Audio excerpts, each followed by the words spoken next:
નમસ્કાર વિદ્યાર્થી મિત્રો, સરસ્વતી ગ્રુપ ઓફ એજ્યુકેશન દ્વારા ચાલતા આ ઈ લર્નિંગ પ્રોગ્રામમાં હું બ્રિજેશ સાકરેચા ફરી એકવાર રંગારંગ આપ સૌનું હાર્દિક સ્વાગત કરું છું.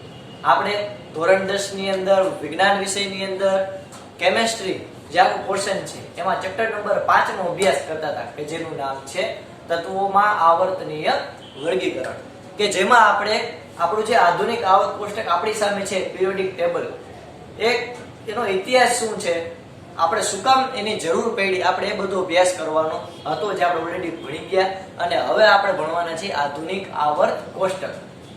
બહુ જ અગત્યનો ટોપિક કે જે તમારે કહી શકાય કે કોલેજમાં પણ કામ આવશે. ઓકે, તો આ જે ટોપિક છે એ કાંઈ એકાદ વર્ષ પૂરતો કામ આવે એવું નથી, પણ એમ તો કહી શકો તો લાઈફ ટાઈમ કામ આવે એવું છે. તમે ઇવન કોલેજ પછી જનરલ કોમ્પિટિટિવ એક્ઝામ હોય તો એમાં પણ જે સાયન્સને લગતા પ્રશ્નો હોય એ પિરિયોડિક ટેબલમાંથી આવતા હોય છે. તો કહી શકાય કે બહુ જ અગત્યનો ટોપિક. તમે કોઈ પણ એક્ઝામ હોય, પછી JEE હોય, નીટ હોય, ગુજકેટ હોય, કહી શકાય કે જીપીએસસી હોય, યુપીએસસી હોય, કોઈ પણ કોમ્પિટિટિવ એક્ઝામ હોય, એ બધાની અંદર આ ટોપિક અગત્યનો છે, આધુનિક આવર્ત કોષ્ટક. ઓકે, તો અત્યારે નહીં પણ તમને ભવિષ્યમાં પણ આ બહુ કામ આવશે. તો ઓબ્વિયસ વાત છે કે આપણે આને બહુ કડકડાટ કરી લેવો પડે કે જેથી આપણને ક્યારેય ભૂલાય નહીં. ઓકે, તો સૌથી પહેલા આપણે બ્રીફ રિવિઝન કરી લઈએ. મસ્ત મજાનું આપણે પાઠની શરૂઆતમાં જોયું હતું કે ઘણા બધા તત્વો ભેગા થઈ ગયા, તો ત્યારે વૈજ્ઞાનિકોએ ફક્ત તત્વોને બે ભાગમાં ડિવાઈડ કર્યા હતા, ધાતુ અને અધાતુ. પછી તો ઘણા બધા બીજા નવા તત્વો શોધાણા, તો પછી કંઈક આપણે સારું મેનેજમેન્ટ કરવાની જરૂર પડી. તો પછી ડોબ્રેનર નામના વૈજ્ઞાનિક આવ્યા હતા કે જેને આપણને ત્રિપુટી એટલે કે ત્રણ જોડાનો નિયમ આપ્યો હતો. શું તો કે એને તત્વોને પરમાણુય દળ, પરમાણુય દળ એટલે તો કે પરમાણુનું વજન કરવાનું હોય, ના એલાવ પ્રોટોન અને ન્યુટ્રોનનો સરવાળો. તો એ પરમાણુય દળના આધારે એને ત્રિપુટીનો નિયમ આપ્યો કે ત્રણ પદાર્થ ગોઠવા હોય તે વચલા પદાર્થનો પરમાણુય દળ એ પહેલા અને ત્રીજાના પરમાણુય દળના સરેરાશ જેટલો હોય, એટલે કે બેનો સરવાળો, ઉપરના પહેલા અને ત્રીજાનો સરવાળો એને ભાગ્યા 2 એને સરેરાશ થાય. ઓકે, તો આવી રીતે એને ત્રિપુટીનો નિયમ આપ્યો. પણ એમાં મર્યાદા શું હતી તો કે ભાઈ ત્રિપુટીનો નિયમ છે એ બધાય માટે આપણે લાગુ પાડી શકાતા નહોતા. તો એને મર્યાદાને દૂર કરવા માટે એટલે કે ડોબ્રેનરનો આપણે જે આખો નિયમ હતો એ અસ્વીકાર થયો વર્લ્ડ લેવલે. તો ત્યારબાદ કહેવાય કે ન્યુલેન્ડે પોતાનો અષ્ટકનો નિયમ આપ્યો કે જેમાં એને તત્વોને પરમાણુય દળના ચડતા ક્રમમાં જ ગોઠવ્યા. પણ એને ફેરફાર શું કર્યો તો કે એને તત્વોને કહેવાય કે સુર, સંગીતના સુર હોય એ રીતે ગોઠવા, એટલે કે સા રે ગ મ પ ધ ની એવી રીતે 7 અને પછી વળી પાછો 7, તો સા રે ગ મ પ ધ ની 7, પહેલો સા અને છેલ્લો સા. તો એનો મતલબ શું છે તો કે પહેલા અને 8માં એના ગુણધર્મ સરખાય છે. તો એના ઉપરથી એને અષ્ટકનો નિયમ આપ્યો કે પહેલા પદાર્થ પછી આવતો 8મા ક્રમે આવતો કોઈ તત્વ હોય તો એના ગુણધર્મ સરખા, એટલે કે પહેલું અને 8માં એના ગુણધર્મ સરખા, બીજું અને 9મો એના ગુણધર્મ સરખા, ત્રીજું અને 10મો એના ગુણધર્મ સરખા. પણ એમાં પણ એક મર્યાદા શું હતી તો કે આ જે ન્યુલેન્ડના અષ્ટકનો નિયમ હતો એ કહી શકાય કે જે હલકા પરમાણુય દળ ધરાવતા પદાર્થ હોય એ માટે જ આપણે લાગુ પાડી શકાતા હતા. એટલે કે કેલ્શિયમ સુધી જ આ વસ્તુ લાગુ પાડી શકાય છે, જેનો પરમાણુય દળ 40 યુનિફાઈડ માસ હોય ત્યાં સુધી આપણે લાગુ પાડી શકાય. પણ એના કરતા વધારે હોય તો ભાઈ એના માટે જય શ્રી કૃષ્ણ, એના માટે આપણે કહી શકાય કે બધાય માટે આ ન્યુલેન્ડનો અષ્ટકનો નિયમ લાગુ પાડી શકાતો નહોતો. તો આ મર્યાદાને દૂર કરવા માટે પછી મેન્ડેલિફ નામના વૈજ્ઞાનિક ઉભા થયા. આ રસાયણ શાસ્ત્રી હતા, રશિયન રસાયણ શાસ્ત્રી. એ મેન્ડેલિફે એનું આવર્ત કોષ્ટક આપ્યું, એટલે કે આપણું જે ત્યારે આધુનિક આવર્ત કોષ્ટક છે એનો પાયો એને આપ્યો. એ મેન્ડેલિફે પોતાનું આવર્ત કોષ્ટક આપ્યું, એમાં પરમાણુય દળના ચડતા ક્રમમાં તો તત્વોને રાખ્યા જ, પણ આ સિવાય બીજી 3 વસ્તુ ઉપર પણ એને ભાર દીધો. સોરી, બીજી 2 વસ્તુ ઉપર. કઈ કઈ તો કે એક તો પદાર્થના મૂળભૂત ગુણધર્મો અને બીજું પદાર્થના રાસાયણિક ગુણધર્મો. એટલે તો મેન્ડેલિફે પોતાનું આવર્ત કોષ્ટક આપ્યું, એની અંદર એને 3 વસ્તુ ધ્યાનમાં લીધું. પેલું પરમાણુય દળ નો ચડતો ક્રમ, બીજું પરમાણુય દળનો ચડતો ક્રમ, પછી બીજું મૂળભૂત ગુણધર્મો. કોઈ પણ તત્વ હોય એના મૂળભૂત ગુણધર્મો. એટલે મૂળભૂત ગુણધર્મો એટલે શું તો કે કોઈ પણ તત્વ હોય, પછી લોખંડ હોય, ઝીંક હોય, મેંગેનીઝ હોય, કોઈ પણ તત્વ હોય, એ તત્વ એ ઓક્સિજન સાથે કેવી પ્રક્રિયા આપે અને હાઇડ્રોજન સાથે કેવી પ્રક્રિયા આપે, એને શું કીધું હતું, એનો મૂળભૂત ગુણધર્મો. એટલે કે ઓક્સાઇડ અને હાઇડ્રેટ જે બનાવે એના સૂત્રને પણ એને ધ્યાનમાં લીધા હતા. અને ત્રીજું પરમાણ્વીય દળનો ચડતો ક્રમ, મૂળભૂત ગુણધર્મો, અને ત્રીજું રાસાયણિક ગુણધર્મો.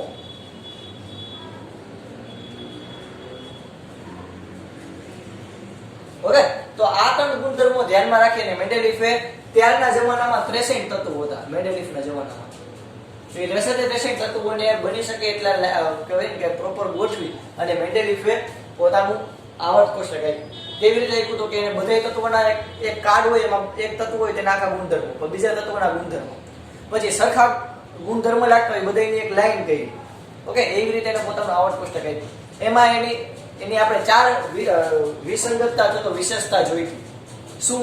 તો કે પહેલી મેન્ડેલિફનું આવર્ત કોષ્ટક છે એની પહેલી વિસંગતતા યાદ કરો. ઓકે, 4 વિસંગતતા જોઈ હતી આપણે. ઓકે, આ 4 વિસંગતતા હોય ત્યારબાદ આપણે જોઈ હતી મેન્ડેલિફના ફાયદા અને પછી મેન્ડેલિફની મર્યાદા. ઓકે, તો મેન્ડેલિફે તો કહેવાય કે નિર્ભયતાથી એવું કીધું હતું કે જે ખાલી જગ્યા દેખાય ત્યાં નવા તત્વો હજી ભવિષ્યમાં શોધાશે. જ્યારે ન્યુલેન્ડે તેમ જ કીધું હતું કે ભાઈ આટલા તત્વો જે છે એ આ છે, આ છે, એ બધું જ. પણ એવું નથી. ઓકે, મેન્ડેલિફે કીધું કે ભાઈ ભવિષ્યમાં જે નવા તત્વો શોધાશે, એ જે નવા તત્વો શોધાશે એનું એને સ્થાન પણ કહી દીધું કે કહેવાય કે એલ્યુમિનિયમની નીચે જગ્યા ખાલી હોય તો એનું એને નામ પણ આપ્યું હતું કે એલ્યુમિનિયમની નીચે જગ્યા ખાલી હોય તો નામ આપ્યું હતું એકા એલ્યુમિનિયમ. અને એની કહેવાય કે એની વિશેષતા બીજી શું હજી એક, તો કે એ જે તત્વ જે નવું ભવિષ્યમાં શોધાશે એના એને ગુણધર્મ કેવાય છે એના વિશે પણ એને આગાહી કરી. બરોબર, તો આ તો મેન્ડેલિફનું આવર્ત કોષ્ટક. હવે આ મેન્ડેલિફનું આવર્ત કોષ્ટક છે એમાં આપણે ફાયદા તો કે ભાઈ એને ખાલી જગ્યા મૂકી હતી એમાં એને એવું કીધું કે ભાઈ ભવિષ્યમાં એ નવા તત્વો શોધાશે તો એના ઉપરથી ઘણા બધા વૈજ્ઞાનિકોને રિસર્ચ વર્ક મળ્યું કે ભાઈ આ નવા તત્વો આપણે શોધીએ. બીજું તો કે પરમાણ્વીય દળની ફરીથી ચકાસણી થઈ. અને ત્રીજું તો કે જે નિષ્ક્રિય વાયુઓ હતા, એક તો એ નિષ્ક્રિય હોય અને કહેવાય કે બહુ ઓછા પ્રમાણમાં હોય, તો એવા જે નિષ્ક્રિય વાયુ જે ભવિષ્યમાં શોધાણા એનો આખો અલગ સમૂહ બનાવ્યો કે જેને આવર્ત કોષ્ટકમાં ક્યાંય ખલેલ પહોંચાડી નહીં, આપણે આખો અલગથી નવો સમૂહ ઉમેરી દીધો. બરોબર, એની મર્યાદા શું હતી? તો કે આપણે જોયું હતું કે વધુ પરમાણ્વીય દળ હોય ઓછા પરમાણ્વીય દળ કરતા ક્યારેક ઉપર આવી જતા. ઓકે, બીજું તો કે સમસ્થાનિકો જે હોય એનું કંઈ ચોખવટ નથી, કારણ કે જો તમે દળને જ કહેવાય ને કે કોર લેતા હોય, દળ ઉપર જ તમે આખું આવર્ત કોષ્ટક બનાવતા હોય તો આપણે સમસ્થાનિક ભણ્યા કે જેનો પરમાણ્વીય ક્રમાંક એક જ સરખો પણ એના દળ કેવા અલગ અલગ, એટલે કે અટક એક જ સરખી હોય, એના વજન અલગ અલગ. ઓકે, મેં તમને ઉદાહરણ આપ્યું તો આપણે મસ્ત મજાની નાની એમની ક્લિપ જોઈ હતી વિડીયોની. બરોબર, તો આ સમસ્થાનિકો જે છે એને આપણે આવર્ત કોષ્ટકમાં અહીંયા ગોઠવી જ નહોતા શકતા. અને ત્રીજું કે એની જે દળ હતું એમાં અનિયમિતતા હતી. ઓકે, પરમાણ્વીય દળને જે ગોઠવણી હતી ચડતો ક્રમ એમાં ક્યાંક અનિયમિતતા હતી. તો આ 3 મર્યાદાને દૂર કરવા માટે આપણે આધુનિક આવર્ત કોષ્ટક બનાવ્યું. એટલે કે આ 3 મર્યાદા આપણને ખબર પડી કે ઓકે આ 3 મર્યાદા હજી છે, એટલે કે આ જે મેન્ડેલિફનું આવર્ત કોષ્ટક છે એમાં પણ કંઈક ભૂલ છે. તો પછી ઘણા બધા વૈજ્ઞાનિકોએ કીધું કે હવે આને આપણે કેમ સુધારી શકીએ? તો ઘણા બધા પ્રયાસો પછી જો તમે યાદ કરો કે 1886 થી રિસર્ચ ચાલુ થઈ હતી અને 1913 આવી ગયું. તો 1913 હેનરી મોસલે, ઓકે, આ વૈજ્ઞાનિકનું નામ છે, મેં પાડેલું નથી, એના ફૈબાએ પાડેલું. હેનરી મોસેલે દર્શાવ્યું કે તત્વના પરમાણ્વીય દળની સરખામણીમાં તેનો પરમાણ્વીય ક્રમાંક વધુ આધારભૂત ગુણધર્મ છે. એટલે કે આપણે ડોબેનરની વાત કરીએ, ન્યુલેન્ડની વાત કરીએ કે પછી મેન્ડેલિફની વાત કરીએ, એ ત્રણેય વૈજ્ઞાનિક હતા એને પરમાણ્વીય દળને આધારભૂત ગુણધર્મ દીધો હતો. એટલે કે જે આખું એને આવર્ત કોષ્ટક બનાવ્યું કે અષ્ટકનો નિયમ આપ્યો કે ત્રિપુટી આપી, એમાં એને પરમાણ્વીય દળને ધ્યાનમાં લીધા હતા કે ભાઈ પરમાણ્વીય દળ હોય એ મુજબ આપણે બધાને ગોઠવીએ, એટલે કે વજન મુજબ બધાને ગોઠવીએ. પણ આ પેલો એવો માથા ફરેલો માનવી હતો, પેલા વૈજ્ઞાનિક હતા હેનરી મોસેલે કે જેને તત્વોના પરમાણ્વીય દળ જે છે એને ધ્યાનમાં ન લેતા પરમાણ્વીય ક્રમાંકને ધ્યાનમાં લીધું. કોને ધ્યાનમાં લીધું? પરમાણ્વીય ક્રમાંકને. તો પરમાણ્વીય ક્રમાંક એટલે તો કે ઓલો ક્રમ આપ્યો hydrogen, helium, lithium, beryllium, boron, તેમાં હાઇડ્રોજનનો ક્રમ કેટલો? પહેલો. ઓકે, શું કામ પહેલો? તો કે એની અંદર કેટલા પ્રોટોન છે? 1. તો અલ્ટિમેટલી પરમાણુય ક્રમાંક એટલે શું? તો કે પરમાણુય ક્રમાંક એટલે એ પરમાણુની અંદર રહેલા પ્રોટોનની સંખ્યા. જેમ કે હાઇડ્રોજન, તો હાઇડ્રોજનનો પરમાણુ ક્રમાંક 1. શું કામ? કારણ કે હાઇડ્રોજનની અંદર એક જ પ્રોટોન છે. ઓક્સિજન, તેમાં પરમાણુય ક્રમાંક 8. આપણે બેઝિક લેક્ચરમાં ભણ્યા. તો એનું કારણ શું? તો કે એની અંદર 8 પ્રોટોન છે. ક્લોરીન, તો ક્લોરીનનો પરમાણુય ક્રમાંક 17, કારણ કે ક્લોરીનની અંદર કેન્દ્રમાં 17 પ્રોટોન છે. ઓકે, તો દળને ધ્યાનમાં ન લેતા આ હેનરી મોસેલે, આ માથા ફરેલા માનવીએ આપણને પરમાણુય ક્રમાંકના આધારે આવક કોષ્ટક બનાવવાનું સૂચવ્યું. નો ડાઉટ ક્લિયર થયું. પહેલા હેનરી મોસેલે, એટલે કે આધુનિક આવક કોષ્ટક કેને આપ્યું? તમને ખાલી જગ્યામાં એમસીક્યુ માં ખરા ખોટામાં કોઈ પણ જગ્યાએ પૂછે તો હેનરી મોસેલે. ઓકે, વિચિત્ર નામ હોય યાદ રાખી લેવાનું. સૌથી પહેલા આવતો ડોબરમેન, ડોબરમેન નહીં એલા ડોબ્રેનર. પછી તો કે ન્યુલેન્ડ, ડોબ્રેનર એટલે કે ડોબરમેન ન્યુઝીલેન્ડ જઈને આવ્યો એમ તમે યાદ રાખી શકો. ડોબ્રેનર પછી આવે ન્યુલેન્ડ, ન્યુલેન્ડ પછી આવે મેન્ડેલિફ. ચાલો, હવે હેનરી મોસેલે તત્વના પરમાણુય દળની સરખામણીમાં પરમાણુય ક્રમાંકને આધારભૂત ગુણધર્મ લીધો. ઓકે, આના પછીનો લેક્ચર છે, યાદ રાખજો છોકરાઓ, મોસ્ટ આઈએમપી. મેં તમને કીધું કે આના પછીનો મારો જે લેક્ચર છે એમાં આધુનિક આવક કોષ્ટક છે એ તમને આખું મોઢે શીખવાડીશ કેવી રીતે યાદ રાખવું. ઓકે, તમે દાંત કરીને બઠાવરી જાઓ, એટલું બધું કોમેડી કરાવતા આધુનિક આવક કોષ્ટક બનાવી. પણ એ આધુનિક આવક કોષ્ટક મેં તમને કીધું એમ કે તમને કોમ્પિટિટિવ એક્ઝામમાં પણ કામ આવશે, ત્યાં સુધીનું બધું હું કરાવી દઈશ. ઓકે, તો આના પછીનો લેક્ચર બહુ મોસ્ટ આઈએમપી છે, યાદ રાખજો છોકરાઓ. ઓકે, આથી મેન્ડેલિફના આવક કોષ્ટકમાં સુધારો કરવામાં આવ્યો. ઓકે, મેન્ડેલિફના આવક કોષ્ટકમાં શું કર્યો? સુધારો. કારણ કે મેન્ડેલિફે કઈ પ્રમાણે ગણતરી કરી? તો કે પરમાણુય દળને આધારભૂત ગણી અને એને ગણતરી કરી હતી. પણ આ મોસેલે એવું સૂચવ્યું કે ભાઈ પરમાણુય દળને ધ્યાનમાં નથી લેવાનું, આપણે કોને ધ્યાનમાં લેશે? તો કે પરમાણુય ક્રમાંકને, ક્રમને ધ્યાનમાં લેશે. ઓકે, રેન્કને ધ્યાનમાં લેશે. ઓહો, રેન્ક પેલો બીજો ત્રીજો ચોથો એમ. એટલે આવક કોષ્ટકમાં સુધારો કરવામાં આવ્યો. તો કે આપણે સુધારી નાખી, વઘારી નાખી, ગમે એ કરી નાખી, આપણે આગળ વધીએ. પરમાણુય ક્રમાંકને આધારભૂત લીધો. ઓકે, પરમાણુય મેન્ડેલિફના આવક કોષ્ટકમાં સુધારો કરી અને એને કોને ધ્યાનમાં લીધો? તો પરમાણુય ક્રમાંકને આધારભૂત લીધો. મેન્ડેલિફે કોને આધારભૂત લીધો? તો પરમાણુય દળને. એટલે કે આને આખી આવક કોષ્ટક બનાવ્યું પરમાણુય દળ ઉપર. જ્યારે મોસેલે આખું જે આધુનિક આવક કોષ્ટક બનાવ્યું એ પરમાણુય ક્રમ ઉપર આધારિત હોય એવું આખું આવક કોષ્ટક બનાવ્યું. ક્લિયર થયું છોકરાઓ? બરોબર. આધુનિક આવક કોષ્ટકનો નિયમ. આધુનિક આવર્ત નિયમમાં તત્વોના ગુણધર્મો તેમના પરમાણુય ક્રમાંકને આવર્તનીય હોય છે. તો તત્વના ગુણધર્મો તેમના પરમાણુય ક્રમાંકને આવર્તનીય હોય છે. આ આધુનિક આવર્તનો નિયમ છે. આપણે મેન્ડેલિફનો આવર્ત નિયમ ભણ્યા હતા, યાદ કરો. મેન્ડેલિફની ચર્ચા કરી ત્યારે કે મેન્ડેલિફે પોતાનો આવર્ત કોષ્ટક આપ્યું ત્યારે એવું કીધું હતું કે તત્વોના ગુણધર્મો એના પરમાણુય દળ ઉપર આધાર રાખે છે. એટલે કે આવર્તનીય હોય છે, એટલે કે આધાર રાખે છે. તમે એમ કહી શકો. હજી એક વાર, મેન્ડેલિફે શું કીધું હતું? ઓહો, મેન્ડેલિફે કે તત્વોના ગુણધર્મો એના પરમાણુય દળ ઉપર આધારિત, એટલે કે વજન ઉપર આધારિત હોય. ઓકે, એટલે એને શું કીધું કે આપણે સિમ્પલ વિચારીએ તો કે માણસના ગુણધર્મો એના વજન ઉપર આધારિત હોય, માણસનો સ્વભાવ એના વજન ઉપર આધારિત હોય. એવું ન કહી શકાય. ઓકે, એના મગજ ઉપર આધારિત હોય, એટલે કે ક્રમ ઉપર આધારિત હોય કે કેટલા રેન્ક લે, પેલો બીજો ત્રીજો ચોથો. કારણ કે તમે જો રેન્ક લઈ આવતા છોકરા હોય, એટલે કે કહેવાય શકાય કે બહુ મહેનત કરતા છોકરા હોય, રેન્ક કરતા પણ મહેનત કરતા છોકરા હોય તેનો નેચર અલગ હોય, જે નો કરતા એનો નેચર અલગ હોય. ઓકે, તો આ ગુણધર્મો છે એ મેન્ડેલિફે આપણને એવું કીધું હતું કે ભાઈ પરમાણુય દળ હોય એના ઉપર તત્વોના ગુણધર્મો આધારિત છે. પણ આ મેન્ડેલિફે ને સુધારો કરી અને આ હેનરી મોસેલે નામના વૈજ્ઞાનિક આપણને એવું કીધું કે તત્વોના ગુણધર્મો તેમના પરમાણુય ક્રમાંકને આવર્તનીય હોય છે. યાદ રાખજો કે આધુનિક આવર્તનો નિયમ તમને બે નિયમ પૂછી શકે. મેન્ડેલિફનો આવર્ત નિયમ, તો એ તમે એમાં તમારે એમ લખવાનું કે પરમાણુ તત્વોના ગુણધર્મો પરમાણુય દળને આવર્તનીય હોય છે. પણ એ ખોટું હતું. હેનરી મોસેલે સુધાર્યું અને એનો આધુનિક આવર્તનો નિયમ આપ્યો. શું આપ્યો? તો કે તત્વોના ગુણધર્મો તેમના પરમાણુય ક્રમાંકને આવર્તનીય હોય છે, પરમાણુના ક્રમ ઉપર આધાર રાખે છે. એવું એને કીધું હતું જગતની માલિકા. યાદ રાખજો. તો આપણે અહીંયા 4 નિયમ ભણ્યા. ક્યાં કહેતો કે પેલું ડોબ્રેનરનો નિયમ કે જે તો ત્રિપુટીનો નિયમ, ત્રણ જોટા આપ્યા.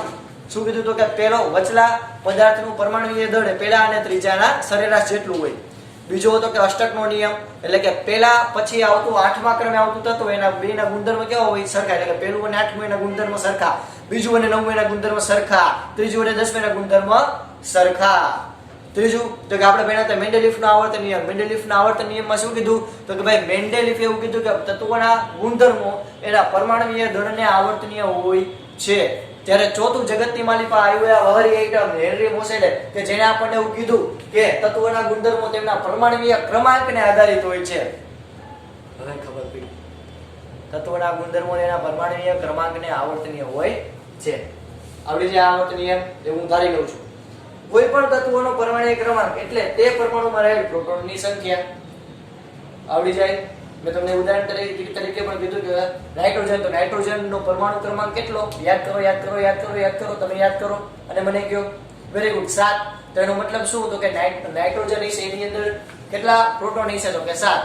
એટલે કે કોઈ પણ પદાર્થનો પરમાણુનો ક્રમ એ કેના ઉપરથી આપણે ખબર પડે? તો કે એની અંદર એના પ્રોટોનની સંખ્યા. એટલે કે જે પરમાણુની અંદર કેન્દ્ર હોય, કેન્દ્રમાં પ્રોટોનની સંખ્યા હોય એટલે એનો ક્રમ હોય. દંડના.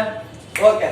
આધુનિક આવર્તન નિયમમાં તત્વોના પરમાણુય ક્રમના ચડતા ક્રમમાં ગોઠવવામાં આવે. ઓહો, અત્યાર સુધી આપણે મેન્ડેલિફના આવર્ત કોષ્ટકમાં તત્વોને કેવી રીતે ગોઠવતા કે પરમાણુય દળના ચડતા ક્રમમાં. એટલે તમે ઉપરથી નીચે જાઓ તો પરમાણુનું વજન વધતું જાય.